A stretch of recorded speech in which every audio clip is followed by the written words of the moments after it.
ஆக மாட்டான், ரெண்டுலேயுமே வச்சுக்குவான், அவனுக்குன்னு ஒரு ஸ்டாண்டர்டாக ஒரு நிலைப்பாடே இருக்காது. அதானே நயவஞ்சகன்கிறது. டபுள் ஸ்டாண்ட் எடுப்பான், இவன் காசு கொடுத்தா அவன்கிட்ட போயிடுவான், இவன் காசு கொடுத்தா இவன்கிட்ட போயிடுவான், அப்படிலாம் இருக்க மாட்டாங்க. இதை ரசூலா என்ன சொல்கிறாங்க, ஒரு பிரிவில் நயவஞ்சகர்கள் மட்டுமே இருப்பான், மூமின்கள் தான் இருப்பாங்க, நயவஞ்சகன் ஒருத்தன் இருக்க மாட்டான். ரெண்டாவது பிரிவில் நயவஞ்சகர்கள் மட்டுமே இருப்பாங்க, அதில் மூமின் ஒருவனும் இருக்க மாட்டான்.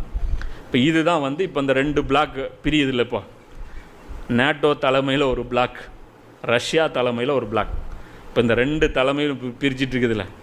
இப்போ இதில் இருக்கவங்கக்கூடியவங்க எல்லாருமே நேர்மையாகவும் சொன்ன சொல்ல காப்பாற்றக்கூடியவங்க. மூமின்ல முனாஃபிக்குடைய பண்பு என்ன, பேசுனா மாற்றி பேசிக்குவான்.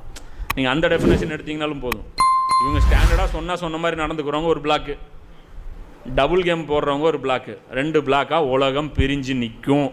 இந்த அணி சேர்க்கும் வேலை நடந்து விட்டால் அந்த நாளோ அதுக்கு அடுத்த நாளோ நீ தஜ்ஜாலை எதிர்பார்த்து காத்திரு.